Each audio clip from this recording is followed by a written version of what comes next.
Hello, Seymour here. Please like and subscribe. So today I'm going to talk about Formula One, future talents who are under 25 who have got the potential to win the Formula One championship in the future. So today I'm going to look at Estaban Ocon, someone that I personally don't rate very highly, and why I don't really rate him and why I just don't really like him, even though to most people he could be a future Mercedes world champion. I just don't rate him, unfortunately. But that's my opinion. He could still prove me wrong. He's only 22 years old. And he is an amazing talent, but I just don't rate the guy, unfortunately. So we're going to start off in 2014, when he was racing with Prema, which was he was racing against the likes of Max Verstappen and a few others that I don't really know very well, apart from Max Verstappen. But Max Verstappen won more races than him in a much slower car. But Prema was basically doomed to win that championship, and he did well, and he was consistent, and he won the championship, beating Max Verstappen, who came third. But Max Verstappen was in a much slower car. Then also in 2014 he competed in Formula Renault 3.5. Yeah, he did okay. His races he was around 9th to 14th. Then the following year in 2015 he was in ART Grand Prix, which it was the best team in GP3. I mean, he was literally doomed to win, but he only won one race that year. He won the championship, of course, because he got like 14 second places. He blitzed the competition by just coming second in every race nearly. But I mean, in my opinion, I think it was Giovinazzi who he was racing against. Giovinazzi was the deserved world champion. Giovinazzi deserved to win that title because he won a lot more races, but he had a lot more car failures, Giovinazzi, whereas Esteban Ocon he won GP3. He did okay. Of course he won it, but in my opinion, at the time I was a big Ocon fan, but I've changed my mind on him since a few years ago. So he won the championship. Good for him, really. Then this is where I started to change my mind on him. I thought he was a future world champion till he did DTM, and he was just nowhere. He was retiring from nearly every other race, or languishing in last or second last. He was in a Mercedes-Benz factory DTM car, and his best race was in Zandvoort or whatever it's called, where he came 9th. Apart from that, he was nowhere. And then he started in Formula One. He was Renault test driver in 2016. Of course, in 2014 he did a testing outing for winning his F3 championship. But he, in 2014, he did one session. And he did a few for Renault. And then mid-season, Rio Haryanto was so bad for Manor, and his sponsors pulled out from backing him.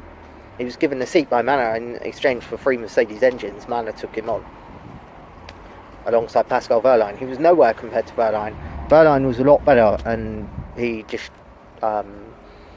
he did half a season, and then he was chosen instead of Wehrlein for Force India. It has to do with the fact that Esteban Ocon speaks Spanish, and the sponsors of that team, of course, Sergio Perez's sponsors, are Mexican, so it's a big advantage to speak Spanish. Whereas Pascal Wehrlein, he's a German driver, so he was forced to move to Sauber Wehrlein. But going back to Ocon, he moved to Force India.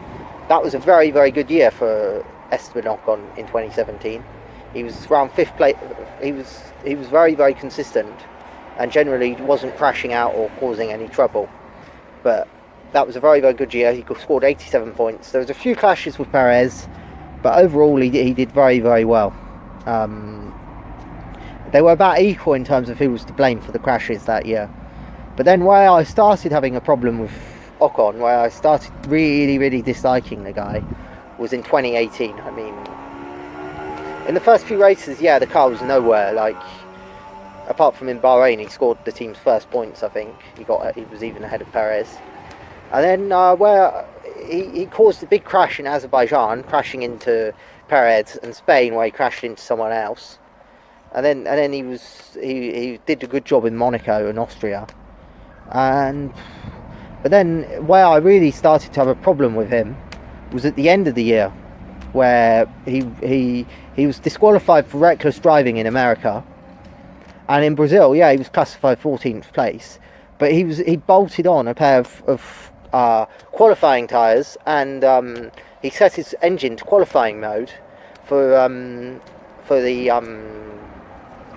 the Brazilian Grand Prix, and he took out Max Verstappen, being a complete wanker or idiot.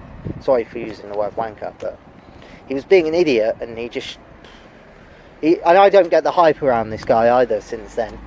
I mean, yeah, Max Verstappen punched him, but what did the guy deserve? I mean, he was terrible at the end of that year. I mean, and he only scored 49 points. I think Perez scored nearly double the amount of points. And then, I mean, then he had to take a sabbatical year, feeling sorry for himself because he's being a Mercedes test driver. I mean, if he was really any good, he would have joined IndyCar or WEC, the World Endurance Series, or Formula E, proving his talent. But he did none of them. He was just moping around in the Mercedes garage, crying about how he wasn't in F1. I mean, it's crazy how bad he really is for someone who's rated so highly in Formula 1. But I just don't like the guy. I can't really stand him since Brazil 2018.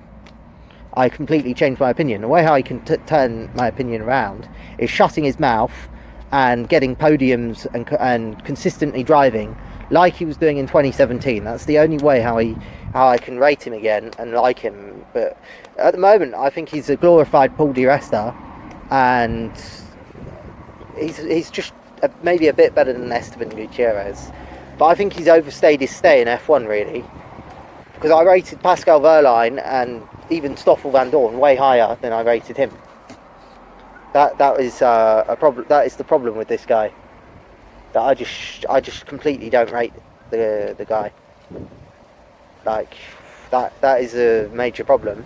But this year I think Renault will really take note and say, yeah, he's not really doing that good a job. He did okay in Austria this year, but I just don't rate the guy. I'm sorry, I can't really rate this guy.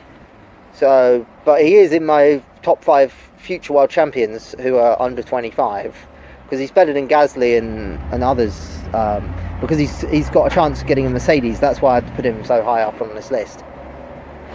But I just don't rate the guy. I just don't see the hype around him. I watch it on French TV. They make a big deal out of him. The English TV even make a big deal out of him. I don't like the guy.